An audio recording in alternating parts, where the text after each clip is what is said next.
Prime Minister Narendra Modi inaugurates multiple projects including Pune Metro Rail.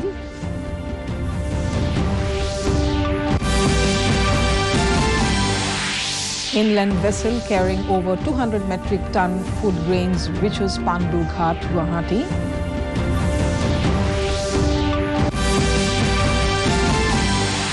Voting for 80 municipal boards takes place in Assam today.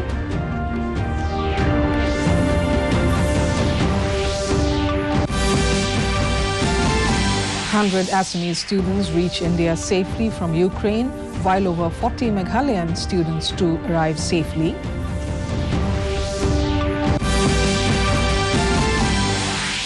And in women's cricket, World Cup, India defeats Pakistan by 107 runs.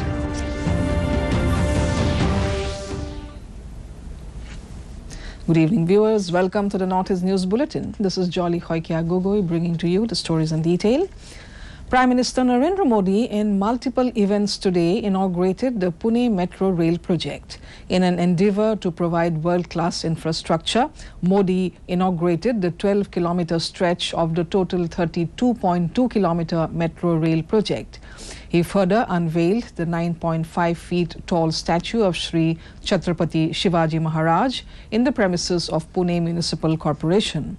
Meanwhile, later in the day, Modi laid the foundation stone of rejuvenation and pollution abatement of Mula Mutha River projects.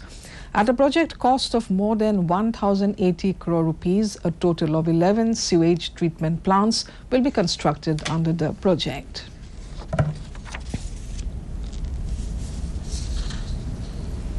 मूला मुठा नदी को प्रदूषण से मुक्त करने के लिए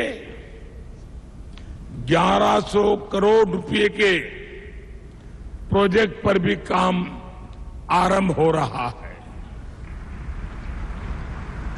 आज पुणे को ई बसें भी मिली है।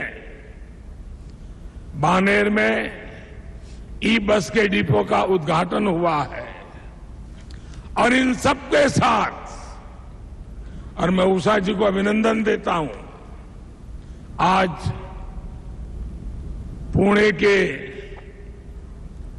अनेक विविधता भरे जीवन में एक सुहाना तोहफा आर के लक्ष्मण जी को समर्पित एक बेहतरीन आर्ट गैलरी म्यूजियम भी पुणे को मिला है।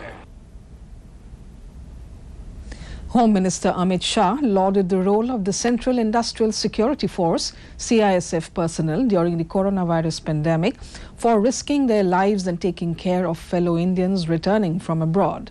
Speaking at the 53rd Raising Day ceremony of CISF at Ghaziabad, Shah said a $2.5 trillion worth of economy would not have been possible without the service of CISF.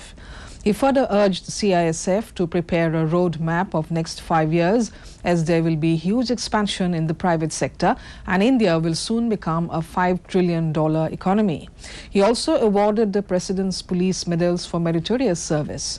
Meanwhile, Shah also informed that CISF is the only industrial security force in the world providing security to very sensitive installations, ports, nuclear plants and airports. CISF का ये काम और training न होने के बावजूद भी जब मानव बल की पूर्तता योग्य तरीके से नहीं होती, सीआईएसएफ के जवानों को लगाते हैं। मैं निश्चिंतता के साथ ऐसा कह सकता हूं सबके सामने कि सीएपीएफ के जिन बलों की ट्रेनिंग ऐसे कठिन थिएटर के अंदर काम करने के लिए हुई है, उतनी ही दक्षता के साथ औद्योगिक बल होने के बावजूद भी सीआईएसएफ के जवान बहुत अच्छे तरीके से वहां पर काम भी किए हैं और कई बार वीरता का प्रदर्शन भी किया है। In line with the Act East policy, the inland vessel MV Lal Bahadur Shastri, carrying a consignment of 200 metric ton food grains and traversing a distance of 2,350 kilometers, was received in an official function today at Pandughat, Guwahati. Union Minister for Ports and Shipping, Sarbananda Sonowal, and Chief Minister Dr. Himanta Biswa Sarma both graced the occasion. The vessel was flagged off on 5th February this year from Patna on River Ganga, National Waterway 1, to Pandu on Brahmaputra, National Waterway 2. Sonowal said that the development of coastal and inland waterways is the key to economic development in the region, ensuring easy passage of goods as well as passengers. He further stressed on the exploration of water resources through the use of advanced technology. Meanwhile, Assam Chief Minister too stated that this was a historic milestone towards the region's connectivity. By way of putting most advanced technology. That is why Honorable Prime Minister, because of his vision, the Northeast now discovering the new horizon of growth. Today is a historical day for Assam and the entire Northeast. The arrival of cargo vessel carrying food grain from Patna and steel rods from Haldia Dock Complex to Pandu Port, sailing through the Indo-Bangladesh Protocol route, marks the beginning of a new journey in the economic growth of the entire northeastern region. In Assam, voting for 80 municipal boards was conducted today amidst tight security. For the first time, EVMs were used in municipal polls in the state. As per the official sources, a total of 2,532 candidates were in the fray. BJP had given tickets to a maximum of 825 candidates, followed by Congress in 706 seats. Meanwhile, Ahom Gana Porikhod fielded 243 candidates, whereas AIUDF contested in 17 seats. CPIM gave tickets to 14 candidates. It may be mentioned that the BJP and Ahom Gana Porikhod have already won 60 seats uncontested. Counting of votes will be held on the 9th of this month. Now it's time for a short break. We'll be back with more news. Till then, stay tuned.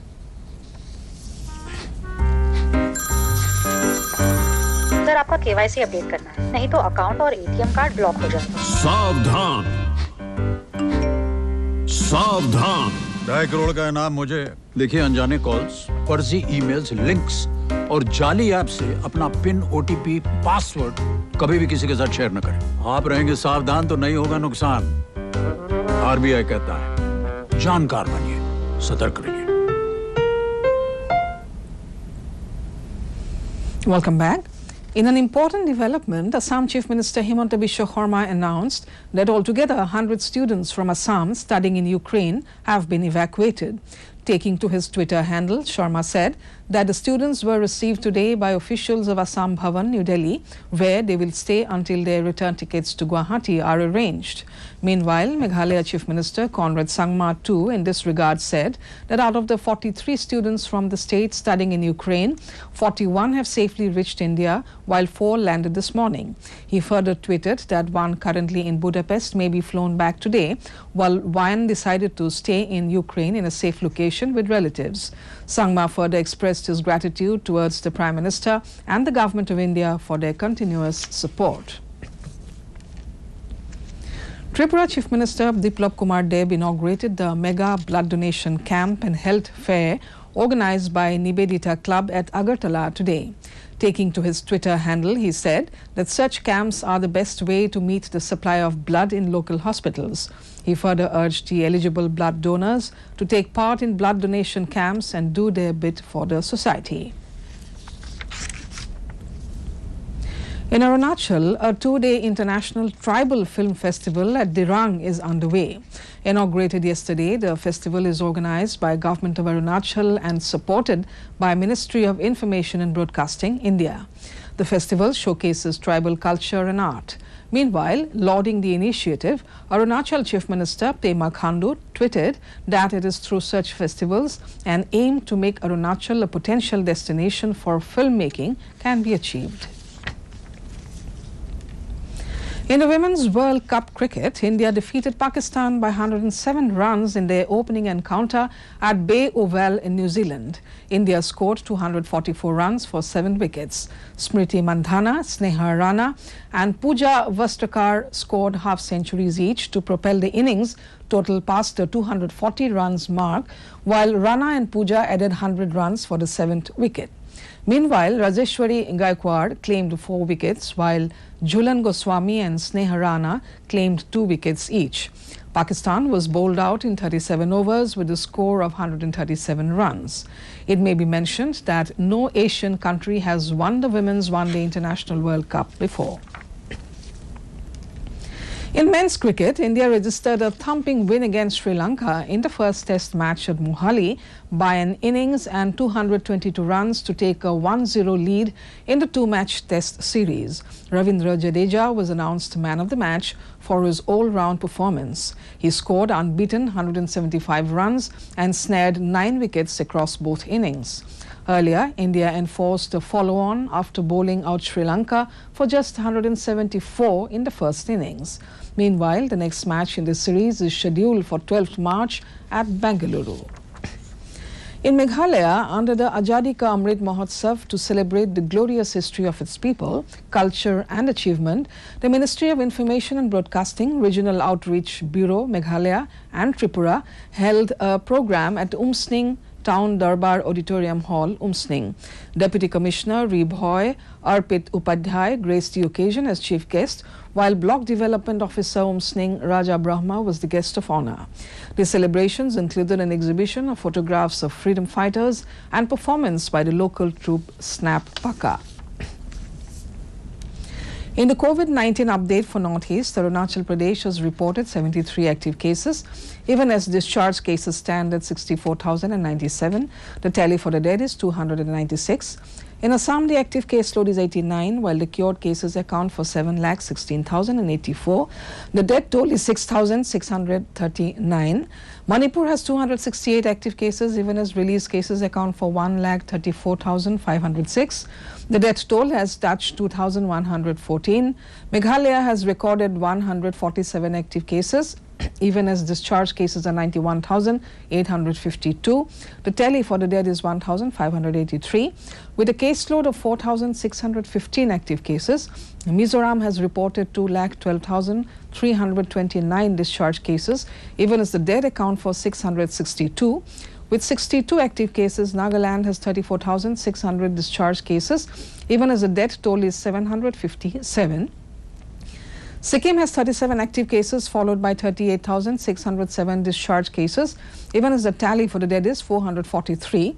Reporting 10 active cases, Tripura has 99,940 cured cases. The tally for the dead is 919. Now, before we end the news, the headlines once again. Prime Minister Narendra Modi inaugurates multiple projects, including Pune Metro Rail.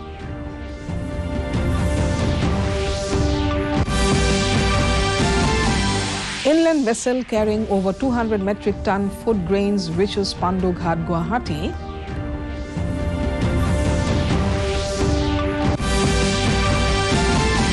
Voting for 80 municipal boards takes place in Assam today.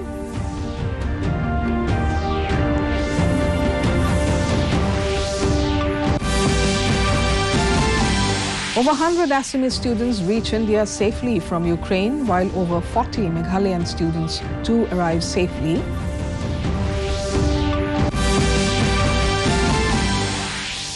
And in Women's Cricket World Cup, India defeats Pakistan by 107 runs.